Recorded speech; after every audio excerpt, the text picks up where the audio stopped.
Mirror your make it. This might be too good, too real. Go on and brush your shoulders off. If I'm so boring, then what you do? Why you with We're me? just one that you must cross. Hold me closer in these Hiding trying inside. times. Supposed to be mine, baby. It is time to wake up early. It is also time to go to bed early. I'm about to do my makeup really quick and talk about why an early wake up time and an early bedtime is going to be one of the foundations of changing your life.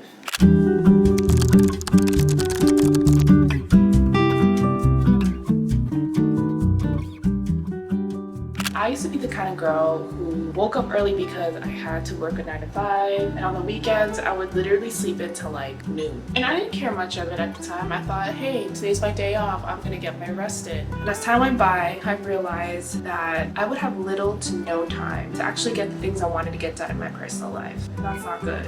Something I learned just within the past year is that waking up early gives you more time in the day to get the things that you want to get done, as opposed to waking up at 10 to 12 p.m. and scrambling to look for your phone, scrambling to make breakfast and coffee. I know that this is like a typical thing that a lot of successful authors write about in books, but I don't think anyone would write this down if it didn't work, because it worked for me. Waking up late actually had me feeling a lot more lethargic than I usually would if I were to wake up early. You know when you take that accidental 2-hour nap and you wake up and you're like, what time is it? What year is it? That is how I feel when I wake up in the morning when I wake up late. 9 out of 10 times, it is borderline impossible to get everything you want done in a day when you're waking up in the late afternoon. I just don't think that it's possible. Waking up early really helped me be the productive girl that I really want to be, and it has changed my outlook in life. It also just gives you more time to enjoy your day. You can go outside, go for a walk, you can have a coffee, you can have brunch. One of my challenges for 2024 for myself, and maybe for you too, is to get off of your phone an hour before you go to bed. I have a really bad habit of scrolling through TikTok, scrolling through YouTube, scrolling through Instagram, checking my emails at literally 5 minutes before I go to bed. And sometimes I keep scrolling until I'm too tired to scroll and I put my phone down and knock out, and that is a really, really bad habit. It's also scientifically proven that the blue light that comes out of your phone and your computers actually fucks with your sleep cycle. Sesame literally chewed this pencil up. I don't even remember which MAC color this was, but we're working with what we got.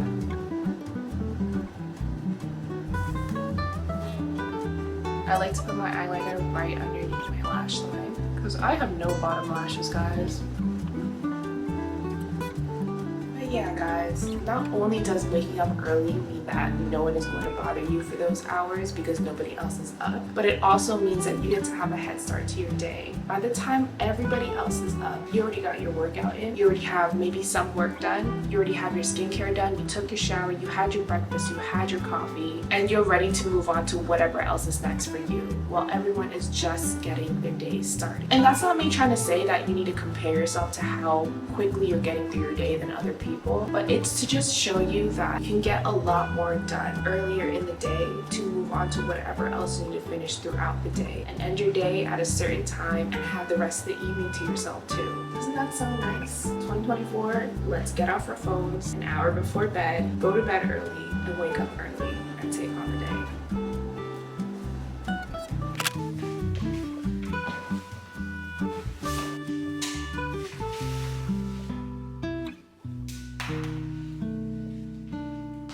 So Lauren and I are heading downstairs to the conference room to do our year plan, and I'm excited. I'm also kind of tired, but I'm just gonna get through it anyways. I'm also talking a bit weird because I just came back from the dentist, so my right lip is currently not functioning properly because it's very numb right now. Okay, let's talk about it. Something that we all know we should be doing, but not a lot of us really dedicate the time to go through with it, which is planning.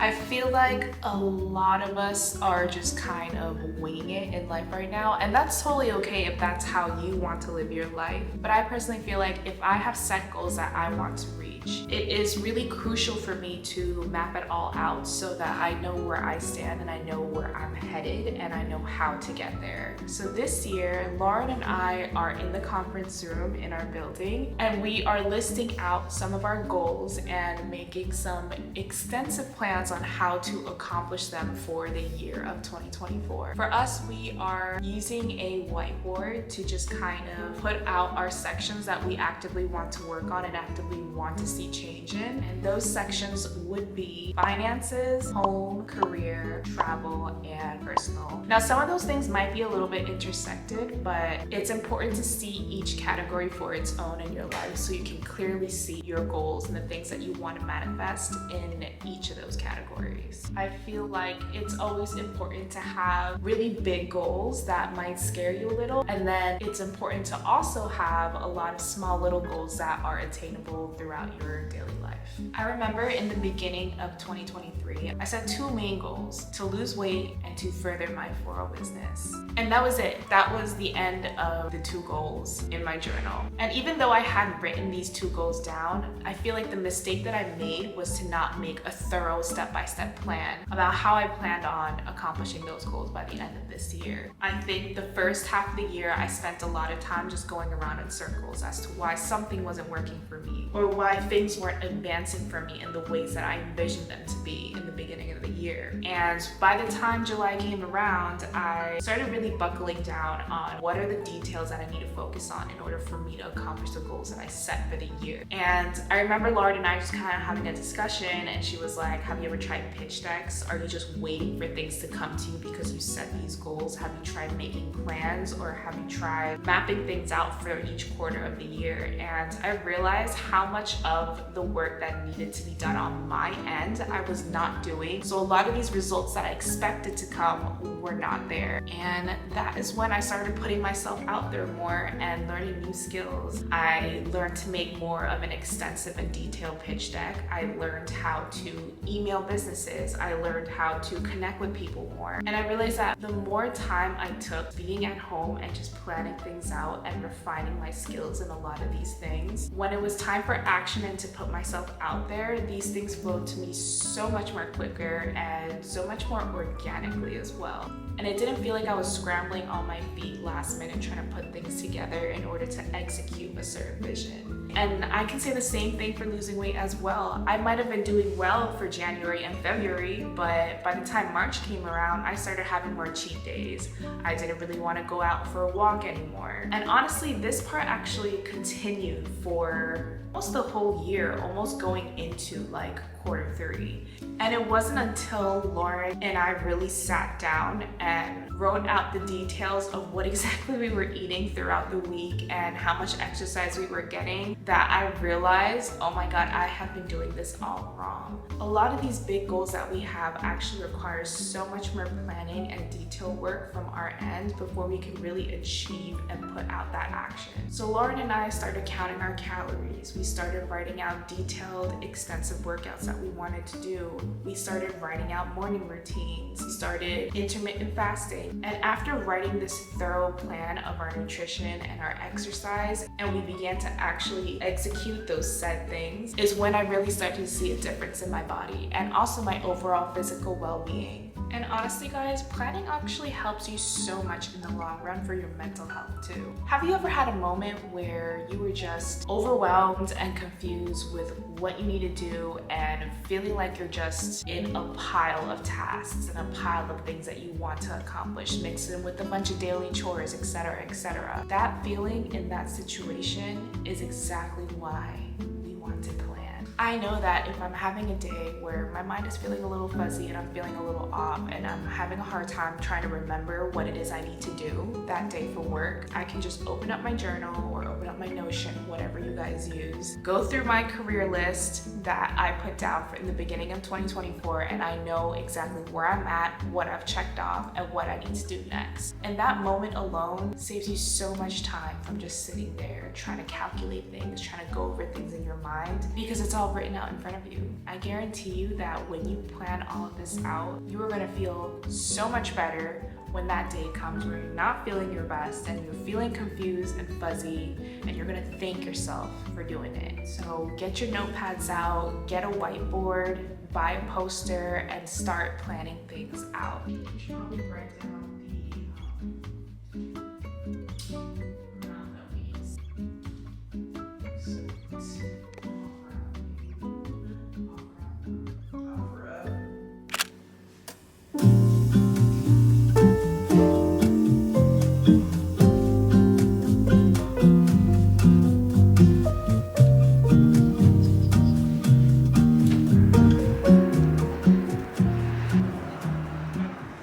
We are currently taking Sesame on a walk and grabbing coffee at this nearby grocery store. I wanted to chat a bit about the third thing that I have implemented in my past few years to really change my life. Cut out the things that don't fit.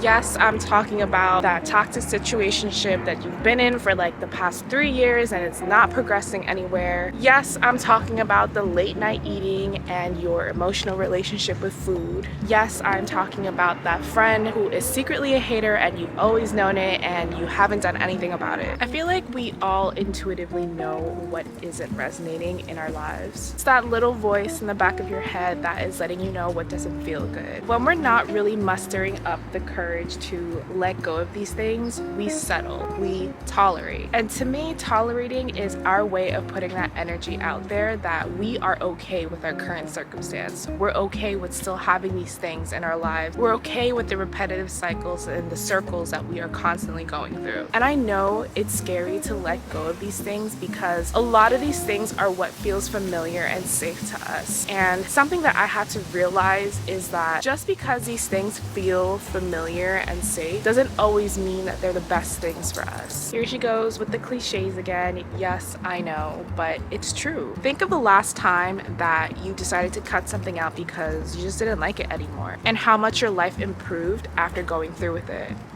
Am I right?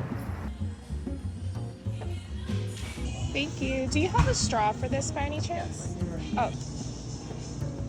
You made this really well. Got our coffee. Where were we? Letting go, cutting things off that aren't good for you. I used to have these group of girlfriends that I really, really loved, and one of the main reasons why I wanted to be so close to them is because we were all from the same culture, we shared very similar backgrounds, etc., etc. And I cherish these girls so much. And I value that one trait of us having the same background and culture so much that I kind of blinded myself to all the other toxic behaviors and not so nice things that they would say about me and do to me, just simply because I wanted to have these types of friends in my life. And I feel like that's where things got a little bit toxic, because it's kind of like someone who stays in a relationship that is bad for them for the sake of being in a relationship and just trying to look at the good traits that the partner has and not really looking at what is toxic in that relationship. And that is kind of how our friendship group was. I purposely chose to ignore a lot of these things, and it only festered and got bigger and bigger and bigger, and now all of us are like not friends anymore. Remember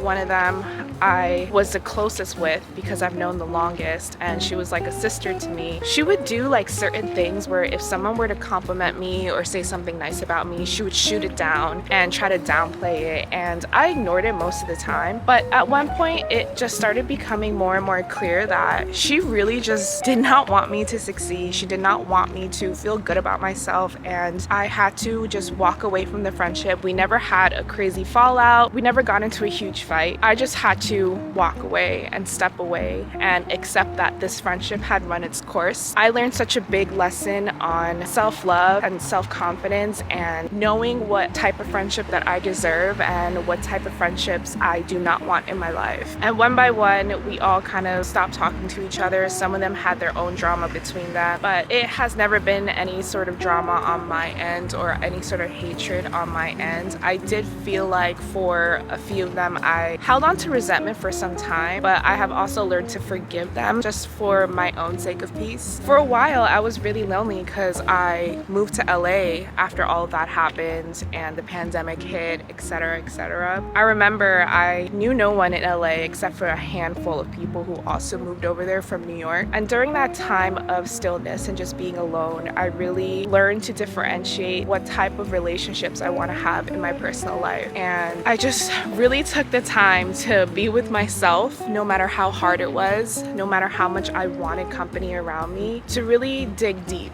and understand why certain things played out the way it did and what my part was in these situations. But at the end of the day, I feel like cutting these friendships off, cutting a lot of these personal relationships that weren't good for me off, has left me with so much more space to welcome new things into my life, things that motivate me, things that support me. And my friends now are some of the best people I have ever had in my life. Some that have been here since middle school days, new ones, and new people that I plan on remaining friends with for my whole life, who are all attending my wedding. Making this room and making this space has drastically changed and improved my life in so many ways. So cut whatever you feel like isn't good for you off. The things that you know that aren't supposed to be in your life, cut them off. I learned it the hard way so that you don't have to. Start inviting more things that make you happy. Start inviting more things that add to your life, that give you substance in your life. Cheers. Why? You look like a 80s movie star. Ooh, a 80s movie star?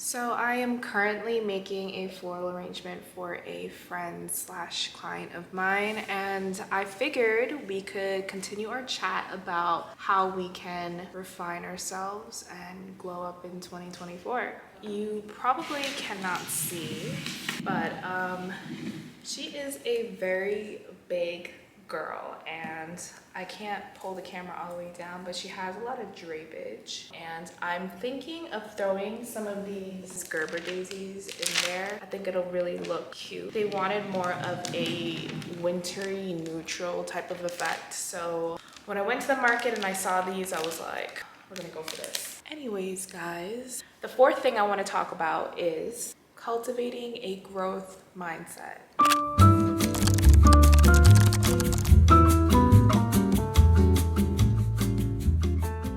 Okay, so today morning I was headed to the market. I was super excited because a friend slash client of mine wanted to place their first New Year's arrangement with me to be delivered today. I was so excited, I was pumped up, I was inspired because I specifically really love doing flowers for her. And I went to the market and the market was closed. And of course, as any other human being would, I had a little bit of an anxiety attack because I was like, oh my God, what am I gonna do? Where am I gonna find good quality flowers? And luckily, the floral vendor across the street was open, and I went there and I found a bunch of things that I actually really liked. So things worked out in the long run. To be honest, a part of me is grateful that I was able to shop with this other vendor because I was introduced to a new way of purchasing flowers instead of being so heavily reliant on this one specific vendor that I always go to. Even though it might have been a little bit scary at first, I'm glad that I was in a position where I had to dive headfirst into it. Now, why am I saying this, you ask? I feel like in order for us to grow and in order for us to continue evolving as people, it's important to accept challenges and not look at them as setbacks. I used to be the type of person where it was so easy for me to just give up and just accept defeat. I would always measure my progression by the results that I received. That might seem like that's the normal way to measure out your journey, but me personally, I feel like progression can't be measured by your wins and your losses. I feel like progression should be measured by your efforts. Life just comes with its own set of challenges no matter what path you're on. And if you want to be that resilient person, it's important to be malleable, to be a student, to be willing to learn. If I hadn't experienced what I experienced today of just being thrown into the waters of not knowing where to get my flowers from, I probably would have never even come across this other floral vendor. And now I get to say that I have other options to buy flowers from. I remember in the beginning of my floral journey in LA, I was being really hard on myself and putting these crazy expectations on myself for someone who just got to LA in the middle of a pandemic and starting their floral business. I had to realize that the more I was relying on seeing wins in my journey and looking at losses as failures and moping over them, I became less and less motivated to actually pursue floral design as my own business. It wasn't until I really sat down with myself and wrote out why I view failure as this like harsh treatment towards myself instead of looking at it as an opportunity to grow. And that's when I realized I am taking all of this like way too seriously. I was turning what was once something that I loved into a competition for myself for absolutely no reason. That was when I had to believe in my ability to improve. I had to believe in the fact that I am able to be taught. I am able to be a student and willing to be a student. Because if I wasn't willing to do any of those things in this new journey that I was embarking, I was never going to go anywhere. And I had to tell myself that if I really want to grow, I have to be willing to let go of control and just do what I know I can do and be consistent about it. And I also learned that throughout time that success comes from consistent effort. You have to really look at yourself and be able to accept the criticism, learn and understand what are your weaknesses, what are your strengths, what could you work on, what could you be more consistent about. And if you're doing all of those things, success is bound to come to you in no time. We live in a world where everything is fast-paced and we're so heavily reliant on instant gratification that we expect the same thing in areas of our lives where things take more time and effort. I started setting goals for myself on what kind of design practices I want to master, what type of mechanics I want to master, how many arrangements I can get done in a week, how often I can go to the market and splurge on myself to make an arrangement at home for fun. I also looked up different online floral classes I can take so I can learn new different styles. Through making a lot of those efforts and also contacting different florists to work with who really inspire me, I started excelling more because instead of taking the wheel of this journey that I was on, I decided to let go and lean on what really felt good for me, what made me happy, which was really just designing. And I noticed that as I continued to do that and be consistent with just doing what feels good for me, my work started progressing, my work started doing really well, people started noticing what I was doing, and I started getting booked. So for all the goals that you plan on having for 2024, make sure to always have a growth mindset as well. There are times where you need to be a leader, and there are also times and seasons where you need to be a student. When you are willing to do both, when the time calls for it, I guarantee you, you are going to excel this year.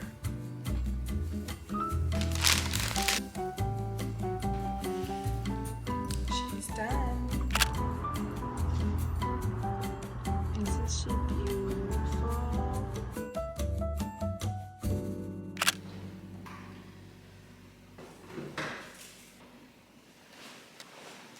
So I am about to make myself a sandwich.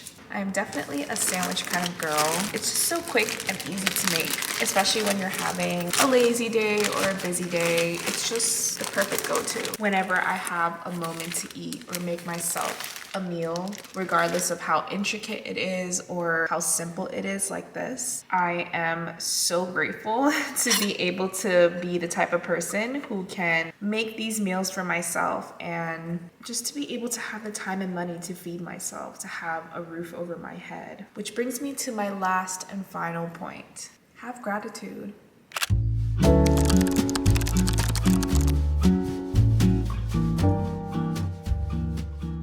So I remember when I first wanted to move to LA during the pandemic, I was complaining so much about living in New York. I was over it. I was tired of the cold. I was ready to leave, and I did it. Like I've said before, I packed up my stuff into a suitcase and booked my one-way and just left and never looked back.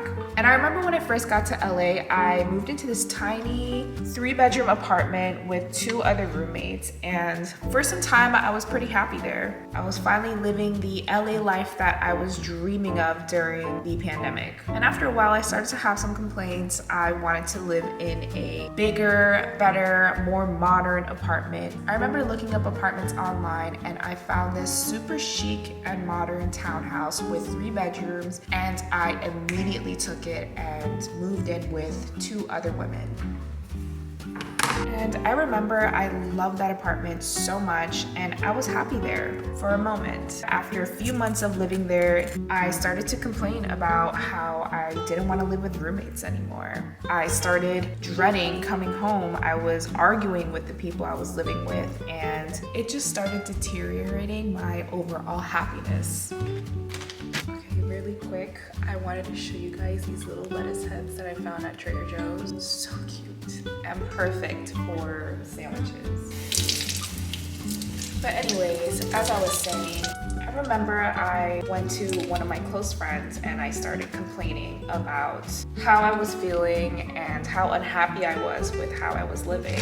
And I clearly remember her telling me, well, didn't you want to move to LA and you're here? Didn't you want a bigger apartment and you got it? I don't understand why you're complaining so much, because to me, it seems like you're receiving everything you're asking for. So why are you so unhappy? And that conversation, guys, really struck something in me, because I then started to realize that I really was receiving everything that I was asking for. Everything that I wanted came to me in due time, because I was so caught up in trying to figure out what was next and what was bigger. I didn't take the time to be grateful and really enjoy the journey of receiving the things that I'm asking for and enjoy them when they get here. And yes, I eventually got the place that I wanted to get. I saved up money and I moved into a studio apartment, which is the apartment before this one. And I remember when I received my first set of bills, including the rent, and I was feeling really, really overwhelmed. But because by that time I was already maintaining a certain level of gratitude, I was able to realize that I am currently living one of the dreams that I used to dream, and I am receiving a blessing, and with those blessings come with responsibilities on my end to maintain and upkeep them. Every morning I was challenging myself to write down 5 to 10 things I'm grateful for, and that practice alone has really helped me be grateful for where I am in my journey, but it also helped me be present with where I am. Bon appetit. Honey mustard in your sandwich is unmatched. I feel like there's a certain level of comfort knowing that your blessings and even your problems are made and customized just for you. I don't know, something about that brings me comfort and lets me know that I'm cared for individually and I'm given certain responsibilities to deal with because I'm capable of handling them. Even in the apartment that we're in right now, it is not furnished the way that we would like it to be furnished. It's honestly borderline empty, but regardless, I'm always telling Lauren how much I love our home and how I look forward to seeing how we're gonna end up decorating this place and what it's gonna look like when it's in its final form. And I feel like maintaining that level of gratitude in my life has in turn shown me how to be patient. I'm okay with waiting for what's mine because it's gonna be mine regardless. And there's a certain level of confidence in that I'm also learning as well. When you're putting that energy out there that you are confident in maintaining the blessings that you're receiving and you are aware and grateful, I feel like that just puts the energy of abundance out there and it attracts so much more into your life. So let's maintain that gratitude in our life in 2024 and see how much changes by the end of the year. And that is my last last thing I had to say. I'm not a crazy life coach or a huge lifestyle influencer, but I'm just showing you the realistic way of how I've turned my life around, and I'm just hoping that this resonates with somebody else out there. And I'd love to see where everybody is by the end of this year. I'm gonna enjoy my sandwich and go cuddle with Sesame. See you guys.